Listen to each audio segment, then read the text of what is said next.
There is a silver badge that I keep inside the top drawer of my wooden desk, here in the mountains of Vietnam.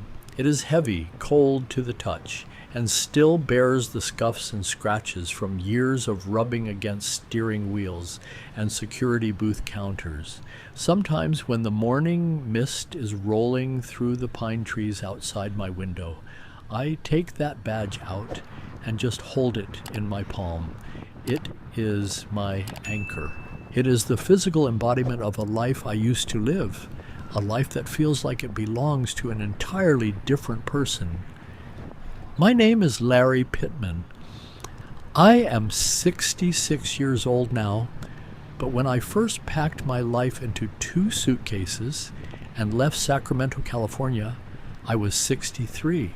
I keep that badge to remind myself of what 60 hours a week looked like, what it felt like in my bones, and what it almost cost me.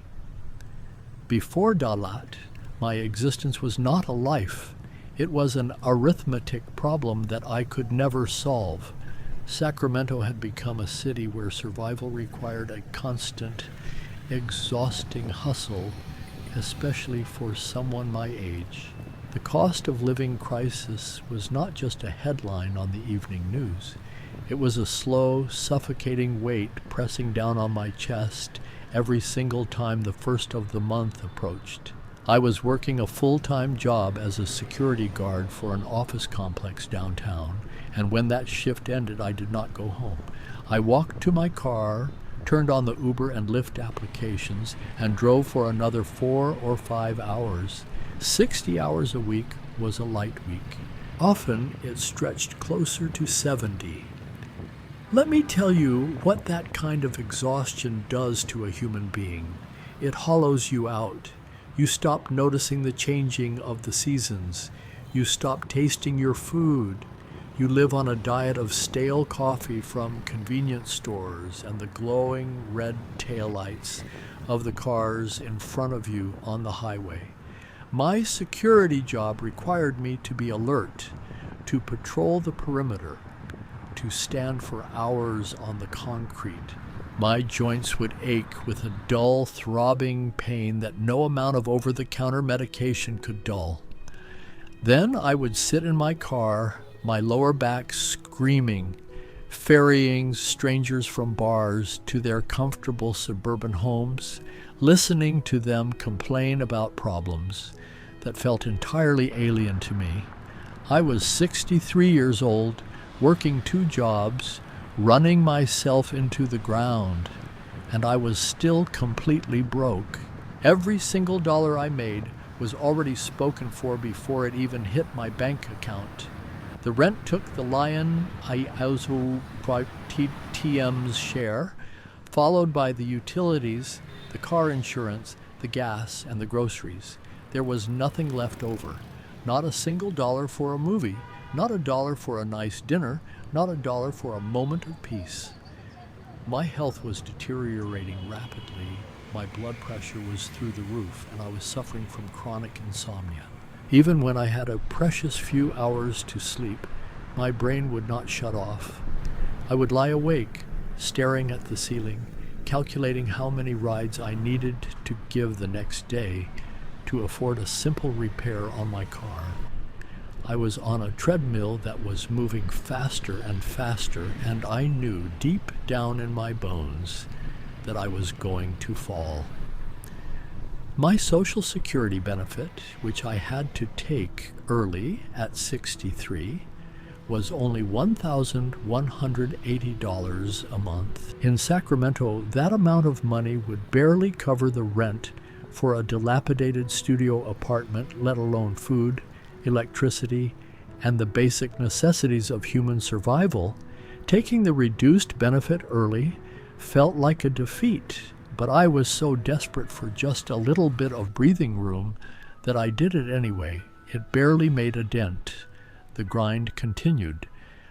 I was a ghost haunting my own life. I remember one specific Tuesday evening sitting in a dimly lit parking lot, waiting for a ride request. The rain was beating against the windshield, blurring the streetlights into streaks of yellow and red.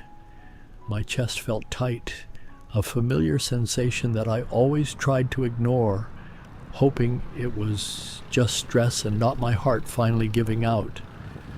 I closed my eyes and realized that this was it. This was the rest of my life. I was going to die behind the wheel of my car, or wearing that silver security badge, and I would leave nothing behind but a string of unpaid bills and a profound sense of exhaustion. I was utterly trapped, the American dream. I had been sold as a young man had morphed into an unending nightmare of labor and debt. It was in that moment of absolute despair, bathed in the glow of my smartphone screen, that the universe decided to throw me a lifeline. It did not come in the form of a winning lottery ticket or a sudden inheritance. It came in the form of a single YouTube video. I had been scrolling mindlessly while waiting for a passenger. The algorithm, in its mysterious wisdom, suggested a video about an American expat living in a place I had never even heard of, Dalat, Vietnam. I clicked on it out of sheer boredom, looking for a temporary escape from the grim reality of the Sacramento rain. The video started with drone footage of mist rolling over incredibly lush green mountains, revealing a city nestled in a valley that looked more like a piece of the French Alps than anything I associated with Southeast Asia. There were tall, elegant pine trees, brightly colored flowers blooming in every corner, and architecture that spoke of a bygone colonial era. But what caught my attention was not just the scenery, it was the man speaking. He was around my age, sitting on a balcony, overlooking a stunning valley, drinking a cup of rich, dark coffee. He looked relaxed. He looked healthy. He looked like he actually owned his time. He started talking about his cost of living. When he broke down his monthly expenses, my jaw practically hit the steering wheel of my Honda Civic. Rent for a beautiful, modern apartment with a view was $300 a month. A massive bowl of steaming, delicious pho at a local restaurant was $2. His electricity bill was $20. He explained that he lived an incredibly comfortable, fulfilling life on less than $1,000 a month. I sat there in my cold car, the heater struggling to keep the chill away, and my mind started racing. I remembered my Social Security check, $1,180. In Sacramento, that was a sentence to poverty. In this place, this Dalat, it was a ticket to a life of dignity. I watched the video again, and then I watched another one, and another. Over the next few weeks, I consumed every piece of content I could find about Dalat and living abroad as an older American. The idea, which had initially seemed like a fantastical daydream, began to take root in my mind as a tangible possibility. I started doing research during my breaks at the security desk. I learned about the visa process, the healthcare system, the weather, and the culture. The more I read, the more the idea felt less like an escape and more like a rescue mission for my own soul. It was during this period of intense research that I stumbled upon a book that completely shattered the remaining mental barriers holding me back. The book was titled, "You Were Never Meant to Stay." It was a profound exploration of how we become tethered to places and routines out of fear rather than fulfillment. The author argued that many of us spend our entire lives paying rent to exist in environments that actively harm us, simply because we are terrified of the unknown. Reading that book was like looking into a mirror. It articulated the exact nature of the trap I was in. I realized that my loyalty to Sacramento, My endurance of the grueling 60-hour work weeks was not a badge of honor. It was a symptom of my fear. I had convinced myself that this misery was the only reality available to me. "You were never meant to stay" gave me the permission I desperately needed to reject that reality. It made me realize that the world was vast, and I was not a tree rooted to the concrete sidewalks of California. Even with the financial logic and the philosophical permission, making the leap was terrifying. I am a divorced man. My family is my anchor. I have a son, Marcos, who lives in Sacramento, and a daughter, Aisha, who lives in Oakland. The thought of being thousands of miles away from them across an ocean was the heaviest weight holding me down.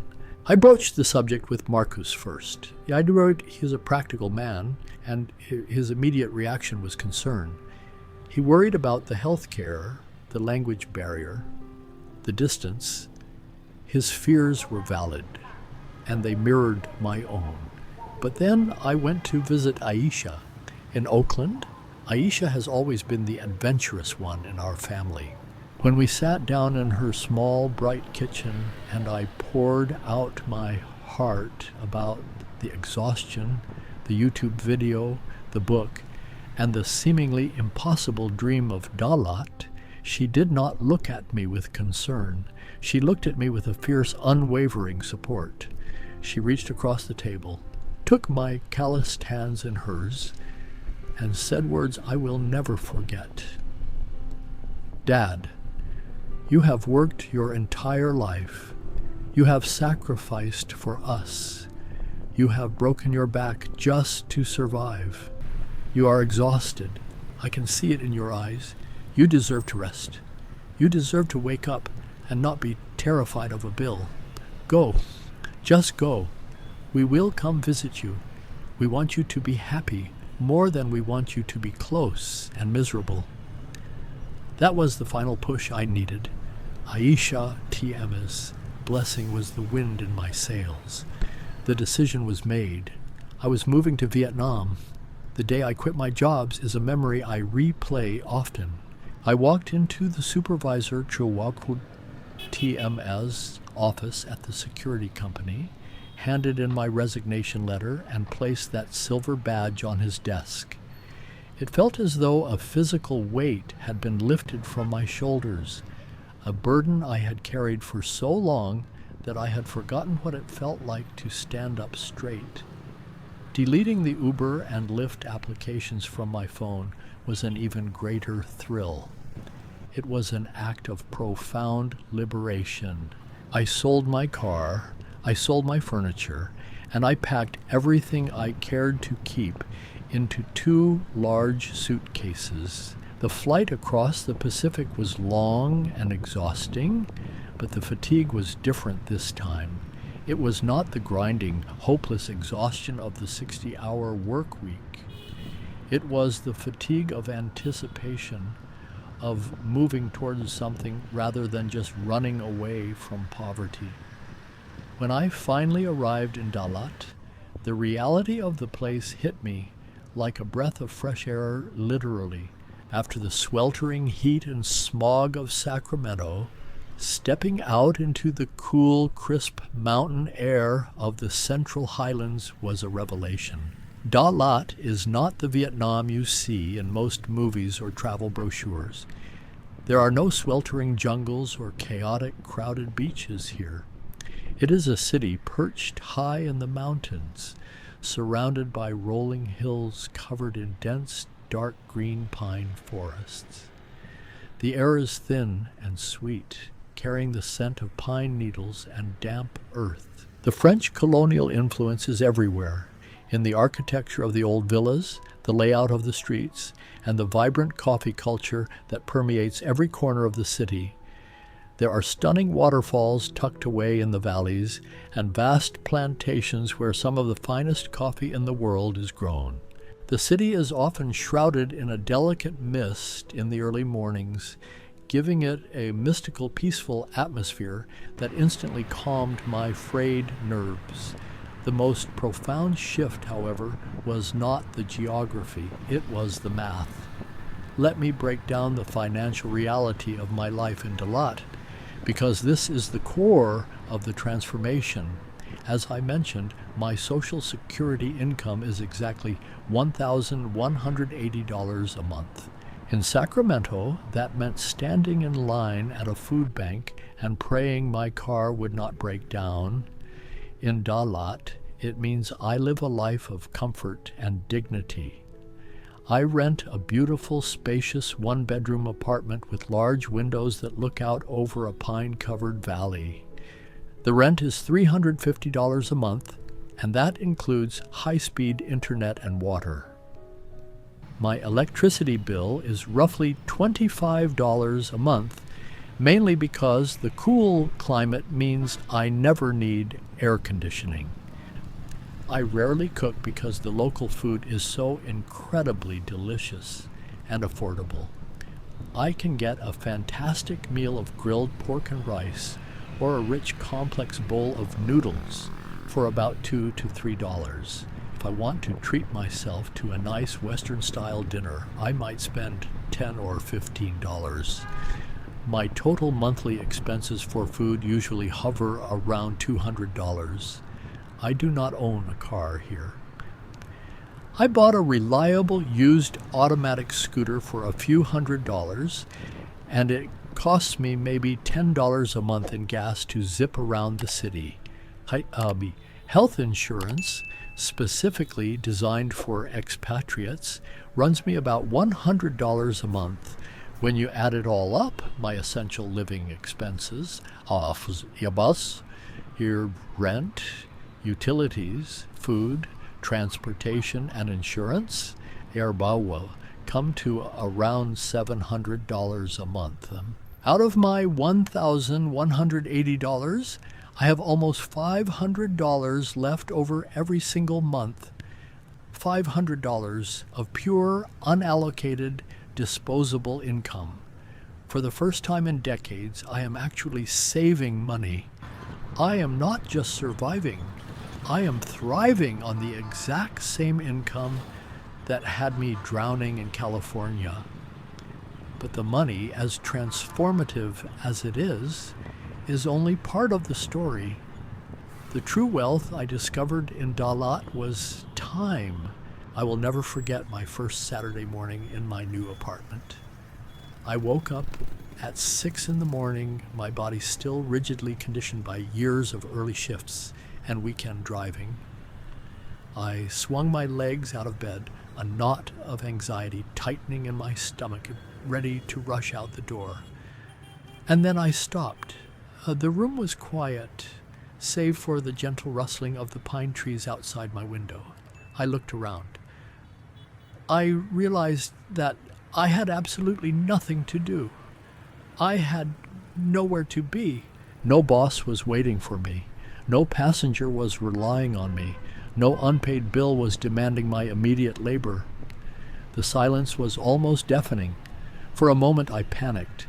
My brain, wired for constant stress and motion, did not know how to process the stillness. I felt a bizarre sense of guilt, as if I was doing something wrong by simply existing in a state of rest. But as the sun began to rise, painting the mist with hues of pink and gold, the panic slowly subsided, replaced by a profound, overwhelming sense of peace. That was the moment I realized that this was okay. It was okay to rest. It was okay to simply be Larry Pittman, a man drinking coffee on a balcony, watching the world wake up. That first Saturday was the beginning of my reclamation. I began to construct a life built entirely around my own pace and my own desires. I traded my 60 hours of grueling, mind-numbing labor for 60 hours of whatever I chose to do. I started reading again, devouring books that I had ignored for decades because I was simply too tired to focus on the words. I took up walking, not as a means of patrolling a perimeter, but as a way to explore the winding, hilly streets of Dalat. I spent hours walking through the local markets, marveling at the incredible variety of fresh produce, the vibrant colors of the flowers, and the friendly, curious faces of the local people. The chronic pain in my joints, which I had accepted as a permanent fixture of old age, began to recede. My blood pressure dropped to healthy levels. The bags under my eyes faded. I was not just living in Vietnam, I was healing in Vietnam. The community I found here was another unexpected blessing. Dalat has a small but tight-knit community of expatriates, many of whom have similar stories to mine. They are people who looked at the trajectory of their lives in the West, realized the math did not work, and chose to step off the treadmill. We gather at local coffee shops. Uwau's Dalat has some of the most beautiful and atmospheric cafes in the world, often perched on hillsides with breathtaking views. We share meals, swap stories, and support one another. But more importantly, I began to form genuine connections with the local Vietnamese people. Despite my initial struggles with the tonal complexity of the Vietnamese language, I found that a smile, a respectful demeanor, and a genuine effort to learn a few basic phrases went a very long way. The people of Dalat are incredibly warm and welcoming.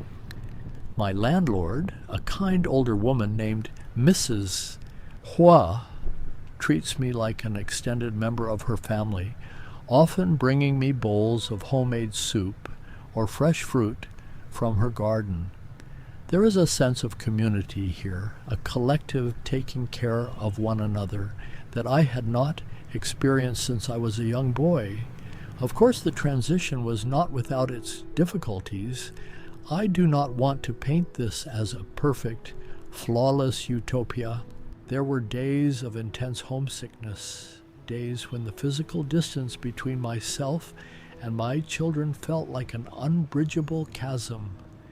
The language barrier was, and sometimes still is, a significant challenge. Doing simple things like setting up a bank account or navigating the local medical system for a minor issue could be incredibly frustrating and required a level of patience that I had to cultivate. There were times when the cultural differences were jarring, and I felt like a clumsy outsider trying to navigate a delicate social dance I did not fully understand. But whenever those moments of frustration or doubt crept in, I would simply open my drawer, take out that silver security badge, and remind myself of the alternative. A frustrating afternoon trying to communicate with a mechanic in Dalat was infinitely preferable to a soul-crushing 60-hour work week in Sacramento. The difficulties here were challenges of living, whereas the difficulties in California were challenges of surviving. There is a profound difference between the two. The ultimate validation of my decision came when Aisha and Marcus came to visit me last year. They arrived exhausted from the long journey, carrying the tension of their own busy lives in the States. Over the course of 2 weeks, I watched the magic of Dalat work on them, just as it had worked on me. I took them to my favorite coffee plantations. We hiked through the pine forest to hidden waterfalls, and we sat on my balcony for hours, talking and laughing without the constant pressure of the clock. Marcus, who had been so skeptical, looked at me one evening over a dinner of fragrant grilled meats and fresh herbs and said, "Dad, I get it now. You look 10 years younger. You actually look happy." Seeing my children relax, seeing them understand the peace I had found was the greatest gift I could have asked for. The distance is hard, yes, but they know that their father is safe, healthy, and finally enjoying the fruits of his lifelong labor. They know that when they come here, that they are visiting a man who is whole, not a hollowed-out shell running on fumes and caffeine. So why am I telling you all of this? Why am I sitting in front of this camera, pouring my heart out to strangers on the internet? Because I know with absolute certainty that there is someone watching this right now who feels exactly how I felt sitting in that dark parking lot in Sacramento. You are exhausted. You are working 50, 60, maybe even 70 hours a week, and you are still struggling to keep your head above water. You feel like you are failing, but the truth is, the system is failing you. The math does not work, and it is not your fault. You have been told that this relentless grind is the only way, that you have to stay put and endure, because that is what responsible adults do. But I am here to tell you, as a man who almost lost his life to that lie, that it is just that, a lie. You are not a tree. You can move. There is a massive, beautiful world out there where your hard-earned money, no matter how small it may seem in America, can buy you a life of dignity, peace, and profound freedom. It does not have to be Dalat, Vietnam. It could be a quiet town in Mexico, a coastal village in Portugal, or a mountain retreat in Panama. The destination matters less than the decision to reclaim your own life. Do not let fear dictate the remaining chapters of your story. Do not wait until your health completely fails you or your spirit is irreparably broken. If my story resonates with you, I urge you to start researching. Watch the videos, read the books, look closely at your finances and ask yourself what you are truly paying for. I traded my 60 hours of forced labor for 60 hours of pure freedom, and it was the best decision I have ever made. I found my peace in the misty mountains and pine forests of Dalat. Where will you find yours? Do not wait. Your life is waiting for you to begin. Thank you for listening, and I wish you all the courage in the world. To fully understand the gravity of this change, I want to take a moment to reflect deeper on what burnout truly means, because I think the word is often used too lightly. In America, we talk about burnout as if it is a temporary condition, something that can be cured by a long weekend or a spa day. But the burnout I experienced, the kind that settles deep into your marrow when you are 63 years old and working 60 hours a week just to keep a roof over your head, is a different beast entirely. It is a fundamental erosion of your spirit. It is the slow, agonizing realization that your life is no longer your own, that every hour of your day has been commodified and sold to the highest bidder simply so you can afford the privilege of continuing to exist. Right? It strips away your hobbies, your passions, and eventually your very personality. You become nothing more than a machine designed to generate labor. That was the path I was on.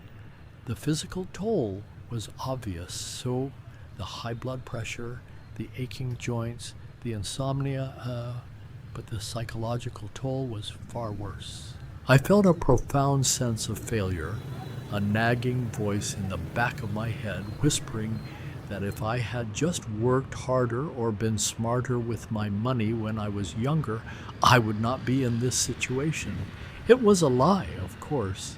The cost of living in Sacramento had outpaced working-class wages for decades. The game was rigged, but when you are drowning, you do not analyze the currents. You just blame yourself for not swimming faster. Coming to Dalat broke that cycle of self-blame. It provided a stark contrast that allowed me to finally see the absurdity of the American financial hamster wheel. Here, in these quiet, mist-covered mountains, The currency of success is not measured in square footage or the make of your car. It is measured in the abundance of your time and the depth of your peace. Let me paint a picture of a typical Tuesday for me now, because the contrast with that rainy Tuesday night in my Uber in Sacramento is the essence of my rebirth. I wake up naturally, usually around 7 in the morning, without the jarring screech of an alarm clock. The air in my apartment is cool, crisp, and smells faintly of the pine trees that surround the building. I spend the first hour of my day simply sitting on my balcony with a cup of strong, locally grown Robusta coffee, watching the morning fog slowly lift off the valley floor. There is no rush. There is no impending sense of doom. Around 9, I might walk down to the local market. The market is a vibrant, chaotic symphony of sights and sounds, but it is a joyful chaos. I buy fresh vegetables, maybe some exotic fruits I am still learning the names of, and chat with the vendors. Even with my limited Vietnamese, we manage to communicate with smiles, gestures, and genuine goodwill. In the afternoon, I might read or take a long walk around Xuan Huang Lake in the center of the city, watching the swan boats glide across the water. Sometimes I meet up with fellow expatriates or local friends for a late lunch, lingering over steaming bowls of apao or plates of broken rice and grilled pork chops for hours, simply enjoying the conversation. We discuss books, philosophy, the nuances of Vietnamese culture, or our past lives. The conversation never centers around how exhausted we are or how much debt we are carrying, because those burdens have been left behind. By the time the sun begins to set, casting long golden shadows across the French colonial villas and the rolling hills, I return to my apartment. I am tired, but it is a good tiredness, the kind of tired that comes from a day well lived, not a day endured. This profound shift in my daily reality has also transformed my relationship with my children, Aisha and Marcus. When I lived in California, my interactions with them were often rushed, squeezed into the margins of my grueling work schedule. I was physically present, but emotionally I was always distracted, always calculating the cost of the meal we were eating or worrying about the shift I had to start in a few hours. Now, when we talk on video calls, I am fully present. I have the emotional bandwidth to listen to their problems, to offer advice, to simply be a father without the background noise of my own survival drowning them out. When they came to visit me, the time we spent together was of a quality we had never experienced before. I had the luxury of being a host, of showing them this beautiful, complex, fascinating country that had given me my life back. We created memories in those 2 weeks, hiking to the elephant waterfalls, getting caught in sudden afternoon downpours, laughing until we cried over miscommunications at local restaurants, that are more precious to me than any material possession.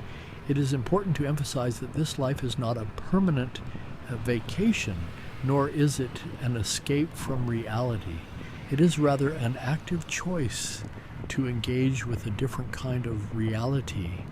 It requires adaptability, humility, and a willingness to embrace the unfamiliar. Living in a foreign country, particularly one with a culture and language as distinct as Vietnam's, means accepting that you will often be confused, that things will not always operate with the efficiency you are accustomed to, and that you will always, on some level, be a guest. But the trade-off is more than worth it. The minor inconveniences of expatriate life pale in comparison to the soul-crushing weight of working yourself to death just to afford the basic necessities of life. So I return to the silver badge in my desk drawer. I keep it not out of nostalgia, but as a talisman against complacency. It is a physical reminder that the freedom I now enjoy was hard-won, and that the alternative is a reality I must never take for granted. It reminds me of the millions of people, particularly older Americans, who are still trapped in that cycle, still driving those Ubers in the rain, still standing in those security booths on aching joints, believing that there is no other way. If you are watching this and you recognize yourself in my story, I want you to know that the prison door is unlocked. The world is vastly larger, more forgiving, and more beautiful than the narrow corridor of stress and debt you are currently walking. You do not have to have a fortune to change your life. You only need the courage to reconsider what is truly valuable. I am Larry Pittman, and at 66 years old, in the misty pine-covered mountains of Dalat, Vietnam, I am finally, truly, and completely alive. Thank you.